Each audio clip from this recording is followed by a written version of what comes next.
mga kababayan natin Pilipino na uhaw na sa isang tunay na pagbabago. Ito po sir kasi very napag-uusapan po ito ngayon bagong-bago lang tungkol sa pagbenta ng tuni-tuniladang ginto. Ano po yung masasabi niyo po doon? Marami akong pwedeng sabihin dyan kasi unang-una bakit kailangang ilabas yan?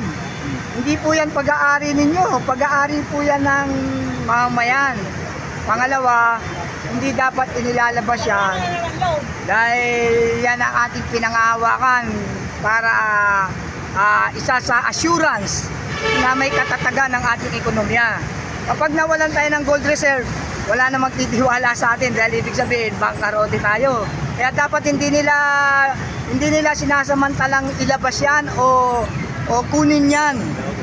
Dahil yan ang ating assurance na ang ating bansa ay merong pa ring kayamanan. Sa tingin niyo sir, bakit ano kayang dahilan ni Marcos Jr. bakit niya binenta itong mga ginto na to? Siyempre para pagkakitaan niya, para sa sariling interes. Dapat kasi wala namang problema kung ibebenta mo yan kung sa interes ng bayan at mamayan Kung sa ikaw unlad ng ating bayan, why not? Pero kung yan para sa inyo lang, para sa mga bulsa nyo, o para sa pamilya nyo lang, o para sa politika, hindi dapat nyo binibenta yan. Dahil dyan nakasalalay ang kinabukasan na ekonomiya ng ating bansa.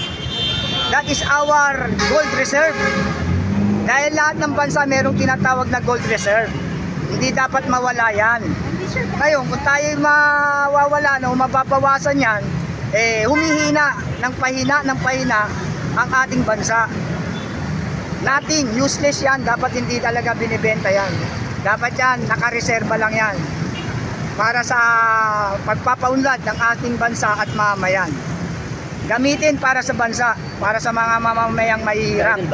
May mga nagsasabi kasi na kasi yung mga dating loyalista po kayo, no? Na kesyo yung pagmamayari daw ito ng mga Marcos. Ano po yung masasabi nyo? Ano ang pag-aari ng Marcos? Yung mga gold daw at saka pagmamayari daw ng mga Marcos ito. At alam naman natin na ito ay gold reserve ng Pilipinas, di ba?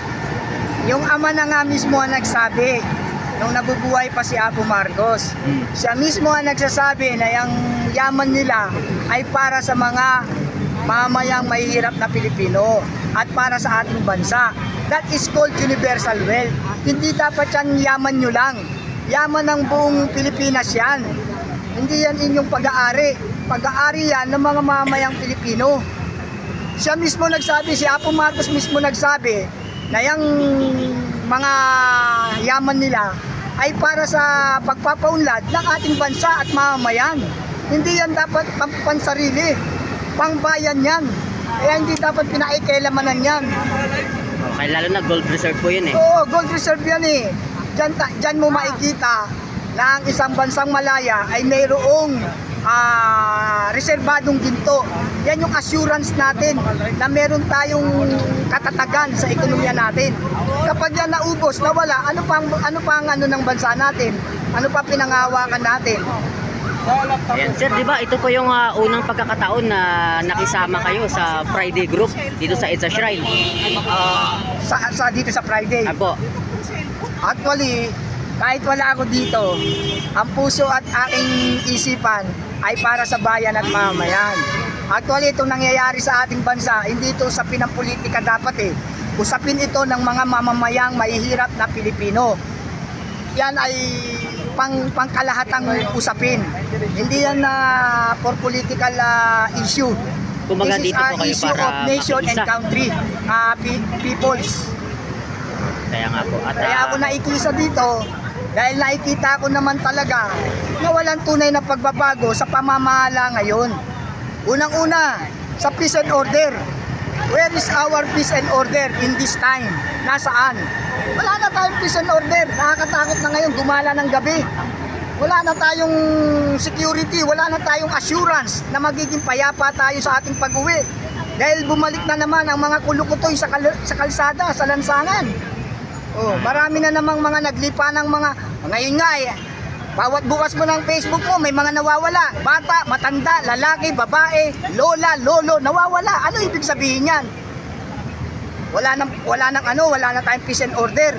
Samantalang nung araw nawala lahat yan. Kahit alas 3 na madaling araw, umuwi ka, payapa ka. Alam mong merong Pangulo na nagbibigay ng seguridad sa mga mamamayan niya. Eh ngayon, ano ba? Asan ang seguridad natin? Wala na tayong peace and order. Yan, napaka-importante sa isang bansa yan, ang peace and order.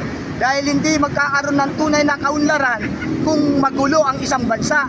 Eh, tignan nyo nga, mga politiko ngayon, nagkaagulo, nag-aagawan ng mic, nagmumurahan, naghahamunan ng suntukan. Anong mapapala ng mga mamamayang Pilipino sa ganyang sitwasyon? Dapat ang inuuna ninyo ay ang kahirapan, kung paano masusolusyonan ang paghihirap ng mga mamamayan. Ang mataas na bayarin ng kuryente, ang mataas na bayarin ng tubig, ang mataas na presyo ng bigas, ang mataas na presyo ng mga bilihin. Yan ang dapat na mandato na ginagawa nyo ng solusyon o ginagawa nyo ng batas kung paano mapapababa ang lahat ng yan. Ibalik sa gobyerno, ibalik sa mamamayan yan para magkaroon talaga tayo ng tunay na pag-unlad. Eh nagbabayad kami ng tax, wala namang pag-aari ang gobyerno, binenta na sa private. Ultimo ang Ninoy International Airport, pag-aari na ng pribado. Okay. Oh, sige nga, sa lahat ng bansa, tayo lang ang private ang airport. Kaya nga po. Halos lahat yan pag-aari ng gobyerno. Kahit saan kang umikot na bansa, kung anong bansa yon, pag-aari nila ang airport. Dito, pinrivate. Bakit kailangan i-private yan? Taliwas po sa sinasabi nila kapag makabalik daw yung Marcos, ibabalik daw sa gobyerno yung mga lahat, yung tubig, kuryente. Pero Wala, ang nangyari ngayon, putol yan. puro ginawang private na po at nanatiling private po. Private na, tignan nyo ngayon. Bigla na lang tumataas. Walang kalaban-laban ng mahihirap na mamayang Pilipino. Walang public consultation, walang public information. Bakit nagtaas? Magugulat ka na lang, pagbayad mo ng kuryente mo, ang taas na. Yung tubig, mataas na. Saan pa? Puro politika kasi. Huwag tayong mamulitika. Intindihin natin ang usapin ng bayan at mamamayan. O ngayon, ang tubig, ha? Ito, real talk. Ang tubig, pag lumagpas ka ng minimum, ang minimum amounting of 165 pesos. Pag lumagpas ka ng minimum, 10 cubic meters, ang minimum yan. Pag nag-11 cubic meters ka, automatic doble. Bakit ganun? Bakit ganun ang nangyayari? Dapat kung magkano lang yung per cubic meters, yun lang ang dapat na bayaran namin sa tubig. Pero hindi, magdodoble ang amount. Sobrang pahirap ang nangyayari ngayon. Hindi nila hinaharap ang problema ng bayan at mamamayan. Puro sila pamumulitika. Yan ang realidad ngayon. Nakapokus sila kay Ma'am Sara BP Duterte. Bakit? Bakit nila binabanatan si Ma'am BP Sara Duterte? Yan ba? Mabubusog ba ang mamamayang Pilipino pag binanatan nila si Sara Duterte, si BP? Wala. Anong mapapala namin dyan sa mga investigasyon ninyo? Meron pa kayong nalalamang impeachment. Kung talagang yan, ina-apply nyo ang impeachment, lahat kayo ma-impeach. Correct. Dahil lahat naman kayo may anomalya eh. O, yung kay Ma'am BP, paratang pa lang. Pero kinokondemn nyo na. Gusto nyo, impeach na. Isipin nyo muna ang problema ng bayan at mamamayan. O, pati yung usapin ng droga, nakalimutan na. Na-divert na kagad. Kumbaga sir, inuna po yung pamumulitika kaysa solusyonan yung mga talagang pangunahing problema ng ating bansa, di ba? Yes, yun ang dapat. Kaya nga ako nananawagan. Nananawagan ako sa pamamahalang BBM, sa mga politiko natin ngayon. Sana naman maawa kayo sa mga mamamayang Pilipino. Isipin nyo muna ang mga mandato nyo. Bakit ba kayo tumakbong politiko o bakit kayo tumakbo?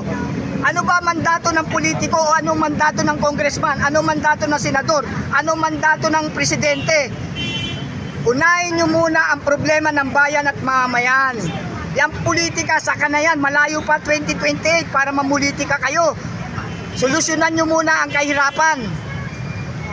Kawawa naman ang bayang Pilipinas. Akala namin, unity team. Nasaan ang unity team? May tatanong si Idol. Nasaan ang pagkakaisa? Binabanatan nyo ang BP. Samantalang kayo, meron din naman kayong mga tinatagong anomalya.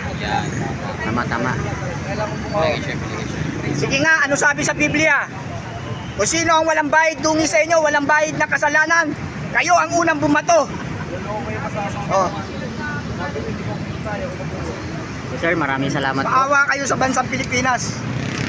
Mga politiko, Unahin nyo muna ang usapin ng bayan at mamamayan.